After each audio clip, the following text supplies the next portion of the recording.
A lion doesn't roar before it strikes. The strongest man doesn't need words to instill fear.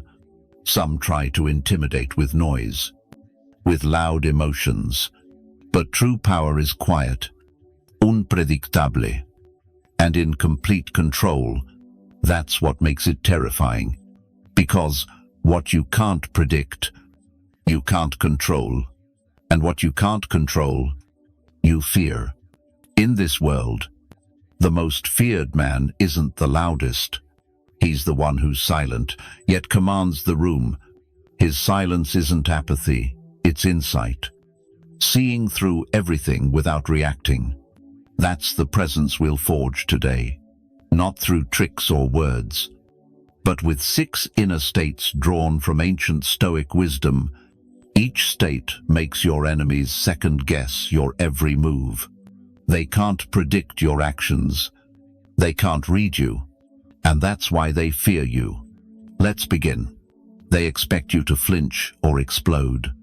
Instead, you meet them with silence. And in that moment, everything shifts. Most men react, it's instinct. Insulted. They argue. Threatened. They explain.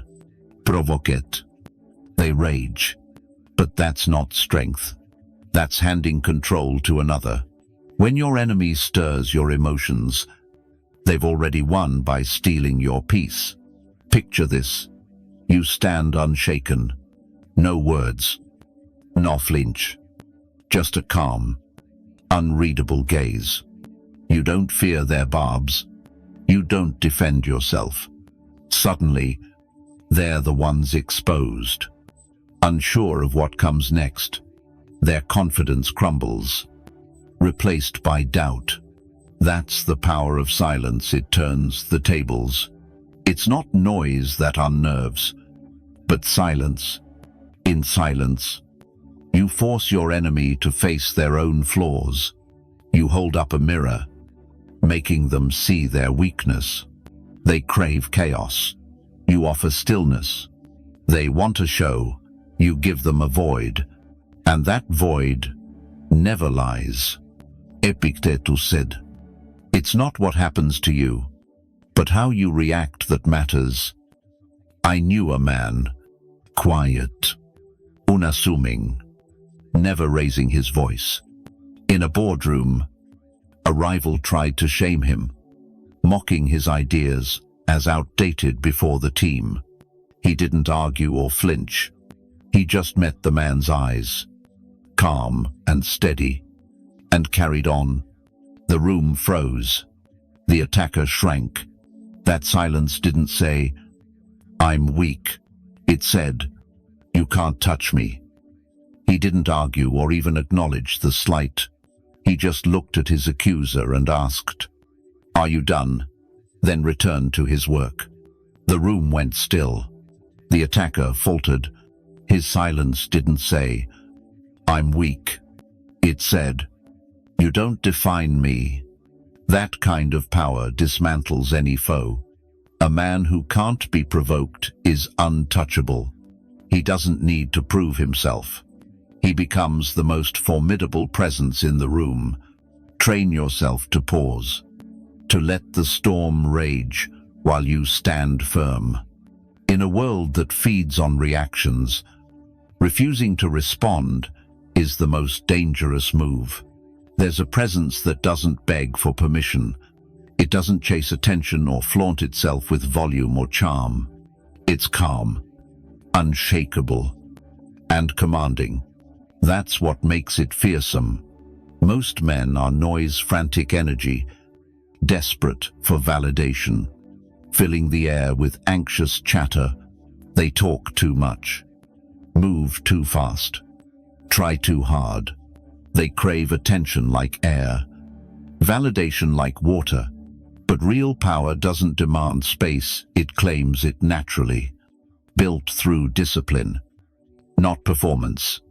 There's something unnerving about a man who doesn't flinch or explain. He stands there, alert, yet silent, present, yet untouchable. His calm shifts the room. Voices lower in his presence. Words are chosen carefully. Eyes glance his way before sentences end, not because he demands it, but because his quiet energy compels it. That's true power. Not the kind that shouts or insists, but the kind that radiates from within, forged by discipline, clarity, and restraint. Marcus Aurelius wrote, "The best revenge is to be unlike your enemy." A man unmoved doesn't just ignore his foes, he rises above them. Untouchable. I knew a man named Elias.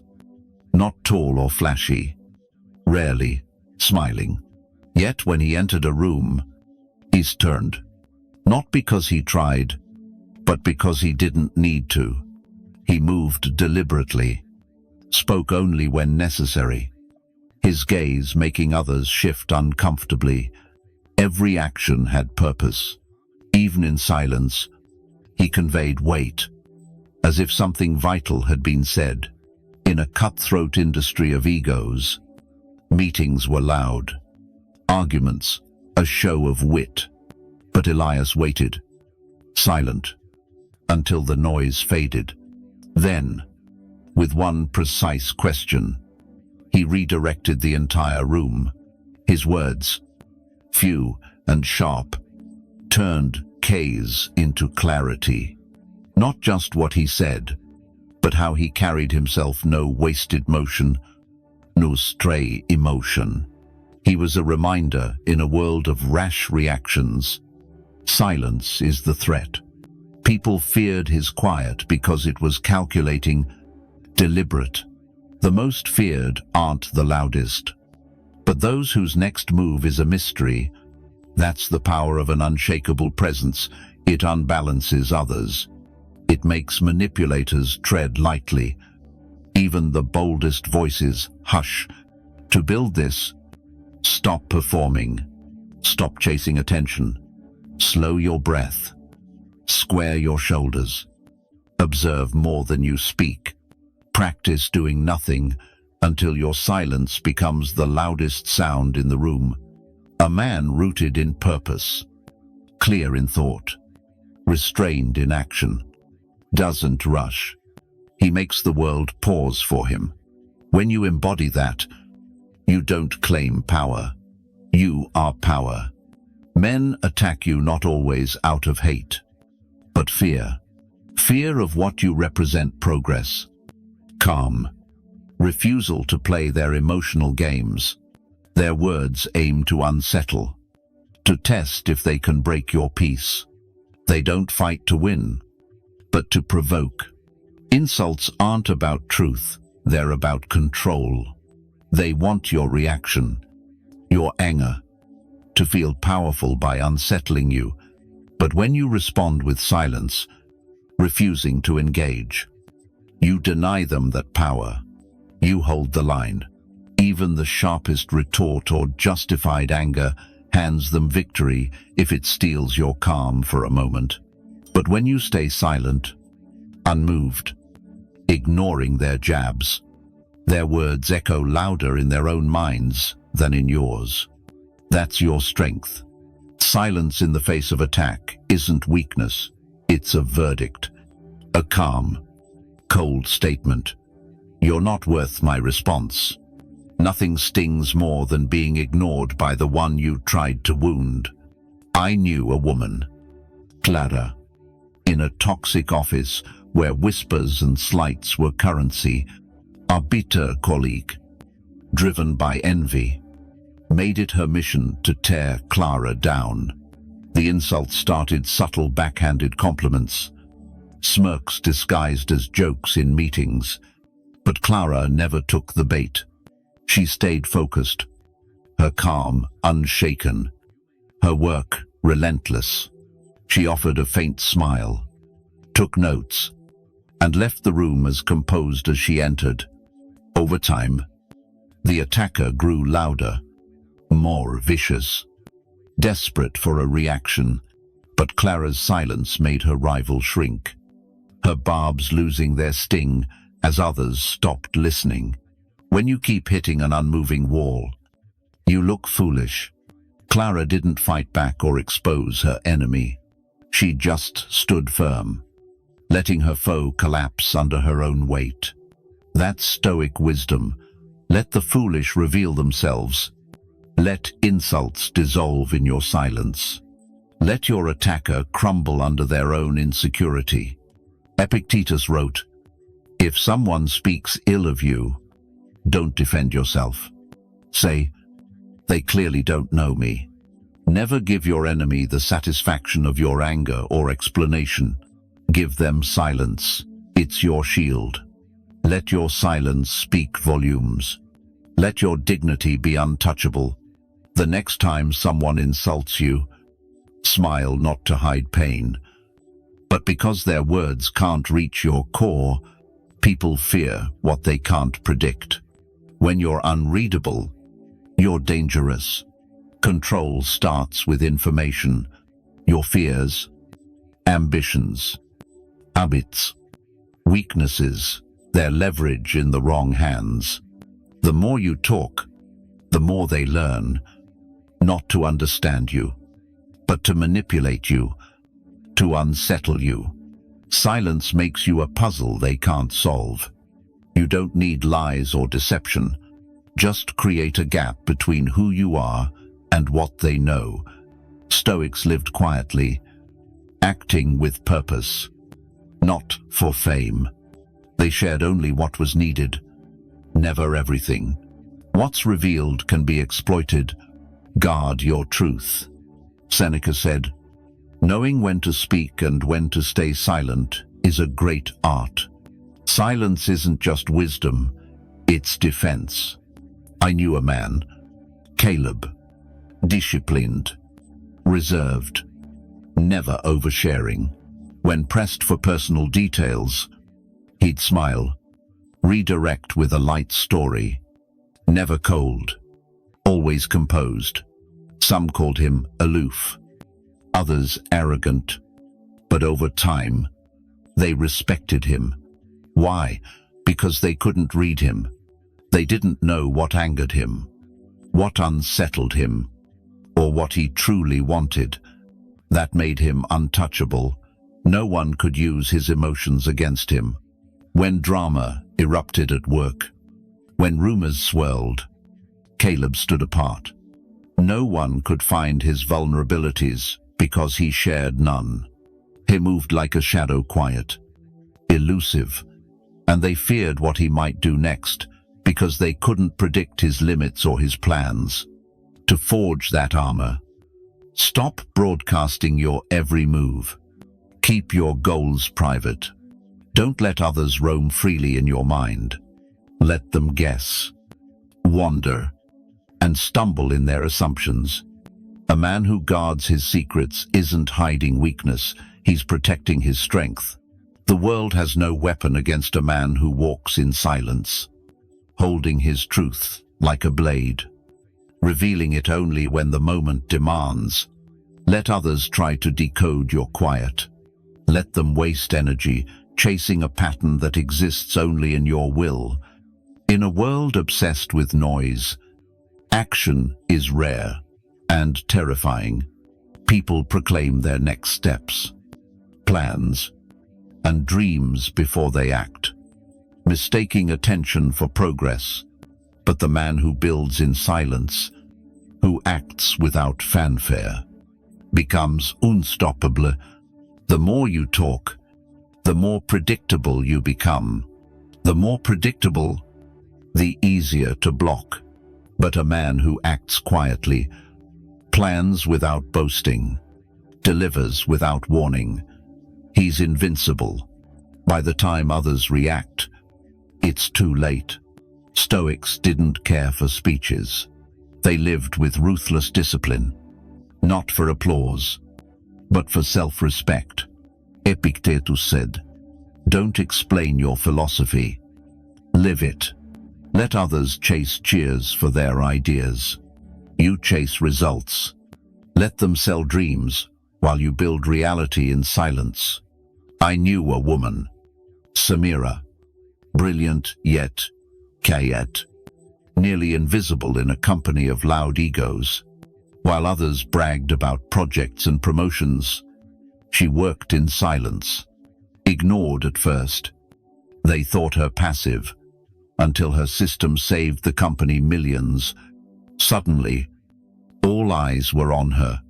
But by then, she'd moved on, promoted, elevated. Untouchable. They didn't see her coming because they were too busy talking. Silent action shifts power without warning, delivering results that need no explanation. To wield that strength, close the door. Work hard in private. Let your efforts echo in silence. Don't warn anyone. Don't promise greatness. Disappear into your work and emerge with results. That's when you become a force, not just avoiding resistance, but inspiring awe. Acting without announcement doesn't just sidestep opposition, it breeds respect, even fear. Not for what you've said you'll do, but for what you might do next. That silent tension, that mystery, speaks louder than any boast ever could. In a world addicted to likes, applause, and conformity, most men bend. They soften their edges, nod when they disagree, shrink their truth to avoid conflict. But the man who refuses to perform, who stands true, becomes a quiet threat. Not because he's cruel or combative, but because his authenticity exposes others' compromises. I knew a man, Jace, who never shouted or rebelled, yet unsettled people effortlessly.